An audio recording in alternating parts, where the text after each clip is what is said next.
Hello, నీకు ఒక చిన్న పిట్ట కథ చెప్తాను. లాస్ట్ వరకు విను, ఖచ్చితంగా నీకు నచ్చుతుంది. ఒక అడవిలో ఒక పక్షి ఉంది. తన గూడు కట్టుకోవడానికి చెట్లను ఎతుకుతుంది. రాబోయేది వర్షాకాలం. తనకి తన పిల్లలకి ఒక ఇల్లు కట్టుకోవాలని అన్ని చెట్లని ఎతుకుతుంది. అప్పుడు తనకి రెండు చెట్లు కనిపించాయి. మొదటి చెట్టు దగ్గరికి వెళ్ళి, నీ చెట్టు మీద నేను గూడు కట్టుకోవచ్చా అని అడిగింది. మొదటి చెట్టు అన్నది, వద్దు, నువ్వు నా చెట్టు మీద గూడు కట్టుకోవడానికి వీల్లేదు అని చెప్పింది. అప్పుడు రెండో చెట్టు దగ్గరికి కూడా వెళ్ళింది. నీ చెట్టు మీద నేను గూడు కట్టుకోవచ్చా అని అడిగితే, ఖచ్చితంగా కట్టుకోవచ్చు అని అన్నది. ఆ పక్షి ఆ రెండో చెట్టు మీదే చక్కగా గూడు కట్టుకుంది. ఒకరోజు అనుకోకుండా చాలా పెద్ద వర్షం పడుతుంది. ఆ వర్షానికి ఆ మొదటి చెట్టు కొట్టుకు వెళ్ళిపోతుంది.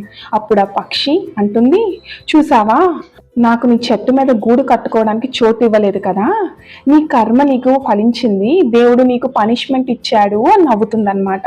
అప్పుడు ఆ చెట్టు అన్నది, నాకు తెలుసు పెద్ద వర్షం పడుతుంది అని, ఇలాంటి పెద్ద వర్షంలో నేను కొట్టుకుపోతానని, అందుకని నేను నీకు చెట్టుని చోటుగా ఇవ్వలేదు.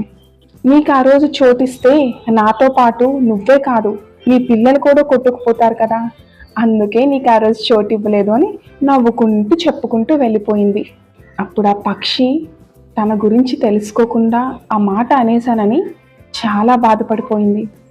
అంతే కదా, మన మనుషులం కూడా మనకి ఎవరో ఏదో చేయలేదని వాళ్ళ మీద కోపం పెట్టుకుంటాం. వాళ్ళని అనరాని మాటలన్నీ అనేస్తుంటాం.